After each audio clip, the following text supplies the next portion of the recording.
and welcome everybody. I'm Christian from Berlin. Have you realized that Willow the Weeper is featured in many blues song collections, but also in many jazz piano collections? Now, why is that? Well, the reason is it has a very strong bluesy feeling and bluesy elements, but has also jazz chord progressions. So I made it a mix with bluesy elements, but also jazzy voicings in between. I hope you like that. I hope I do justice to this great song. Next week is coming again a purely cocktail piano style song. I thought about you. I hope you got to see that one too. Now let's go. Enjoy.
So how can I help you make you play this?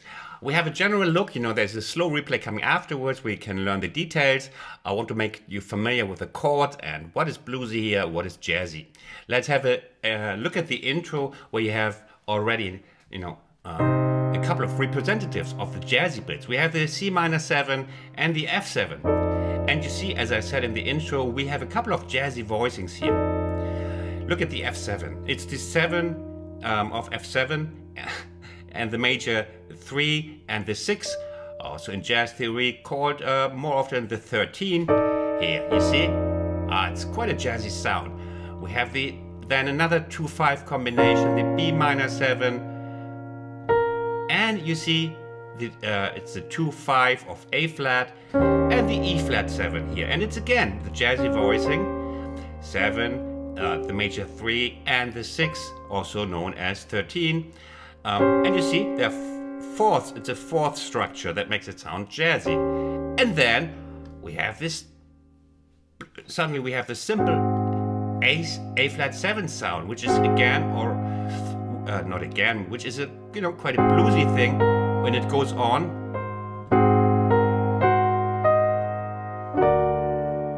And this is not so much jazz, the D7 with the augmented 5, remember that.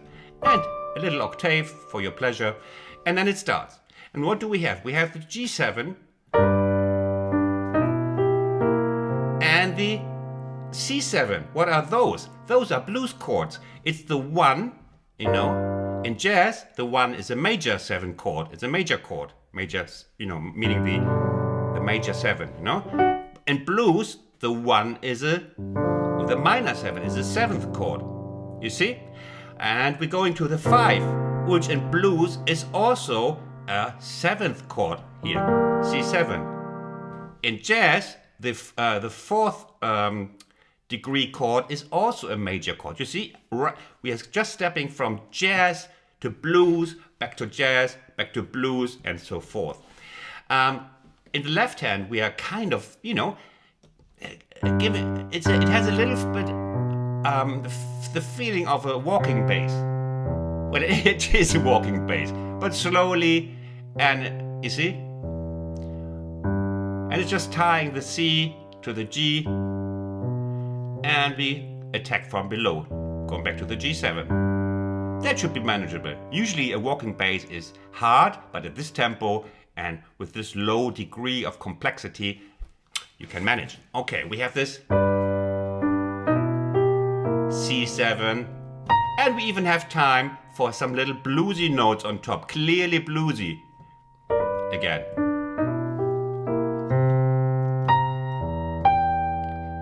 What is this rhythmically? Of course, it's 1 and 2 to and. You see, it's the second, what is it called? Triplet here. Dum, bop, bop, bop, bop. You know that all along since you are a subscriber of my channel and you know all those tricks. If not, you learn a lot here. And clearly bluesy. And we move on. It repeats, wonderful for the student. And here we leave the G's, don't go to C, we just, third time we just move on with the G. And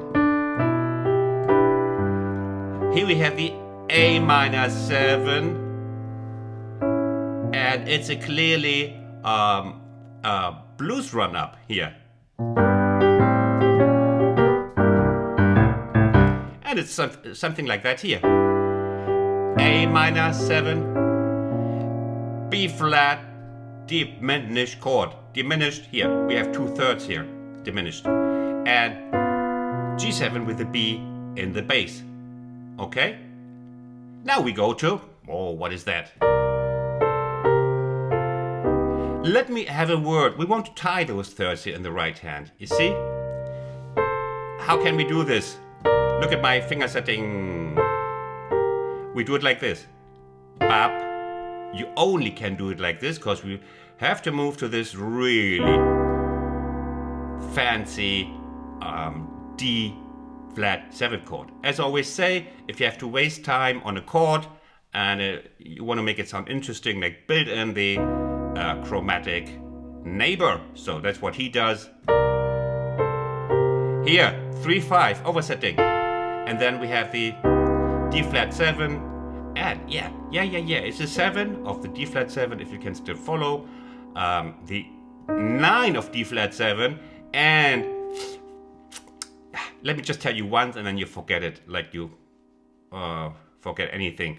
The sharp 11 from D flat 7, it's called the 11 sharp or sharp 11.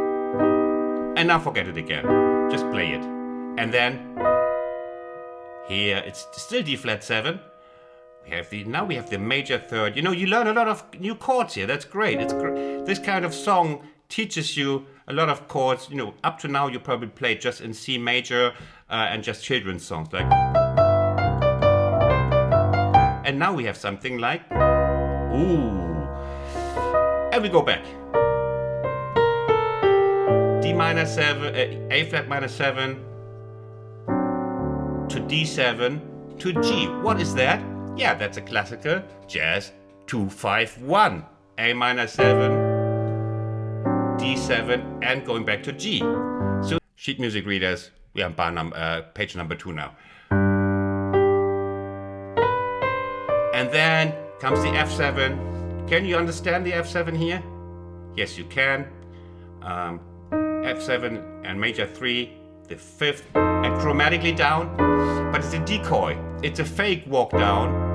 F7, E7, because we are going right to A-7, and that was the first A part. And for your convenience, I know you like this stuff, use the pedal, and then you can go have a tea and come back when this stopped sounding. Okay, then there comes the next one. Now we just change a little bit in the bass. Instead of here, we still approach the C chromatically, as it sounds nice and fluffy, but we come from here.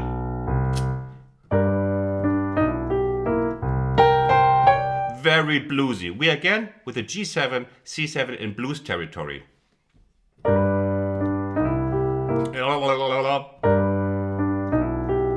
Here. Juicy drone lick.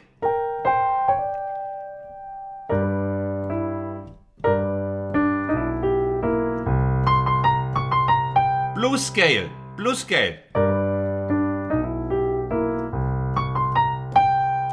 One at a dum, one at a dum bum at a dum. Yeah, Christian, that sounds a bit stupid, but hey, never claimed I'm clever, but here you are, and then we go again. And then we walk again. Do the same, do the same, do the same, do the same, do the same. Then we move on. Up. And up to that was repeated. And then we have a little run just before the B part hits you right in the face here. And what do you say? Of course it's blues scale. Here.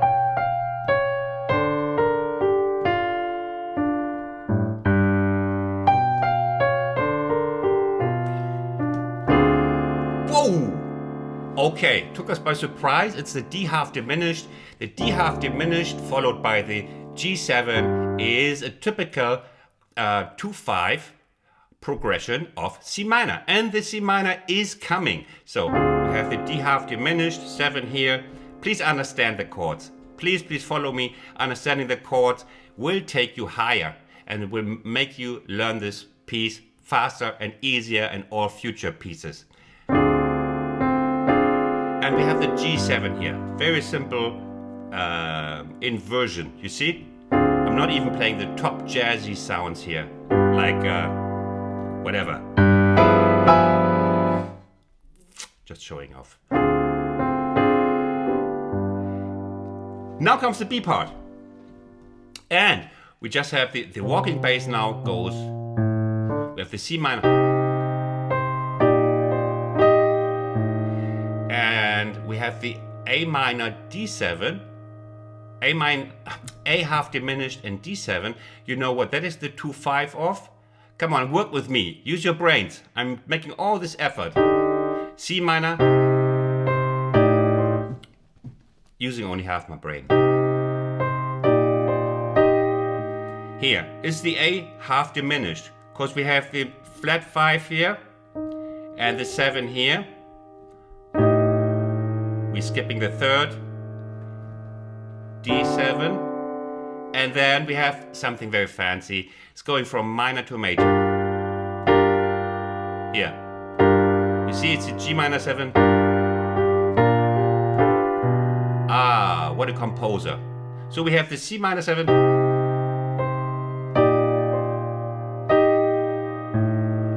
D7, and now G minor 7, but watch as it moves from major to minor, minor to major. G7, walking on the major 3rd of G7, and now we have, which is almost flamenco, huh?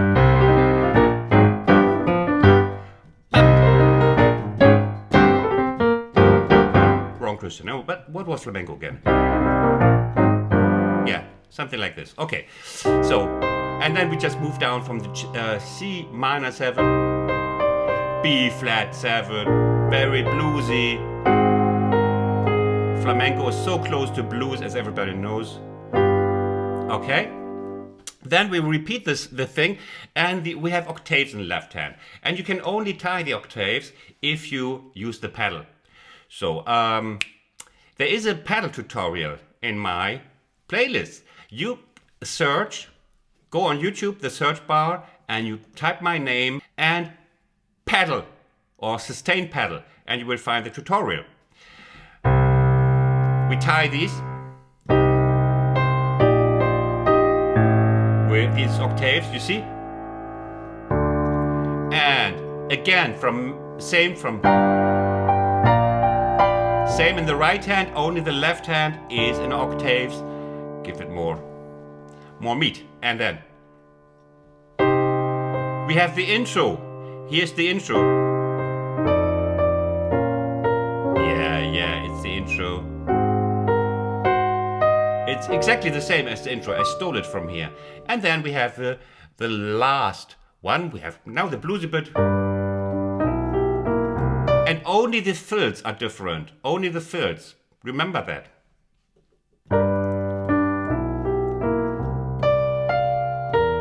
Only the fills. Here. Again. And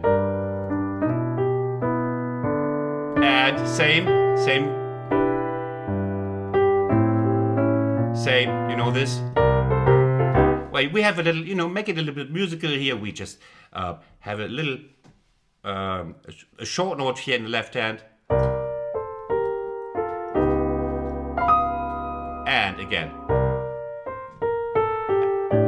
And the thing we know already, Am7 D7. And the bluesy ending, we finish it with a bluesy sound.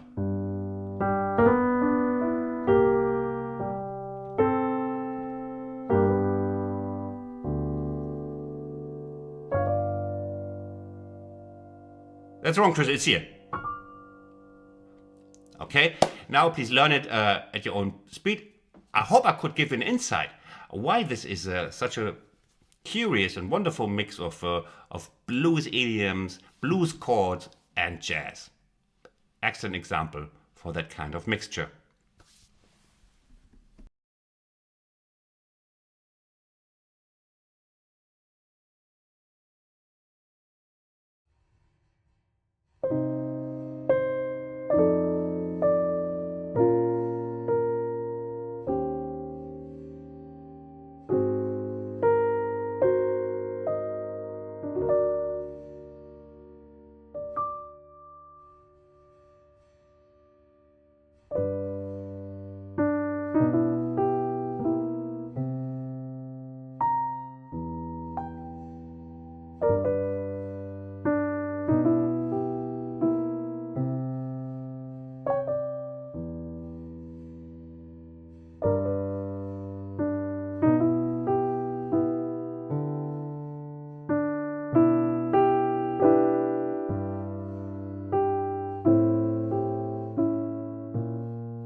I very much hope you enjoyed this tutorial and that you enjoyed playing this song.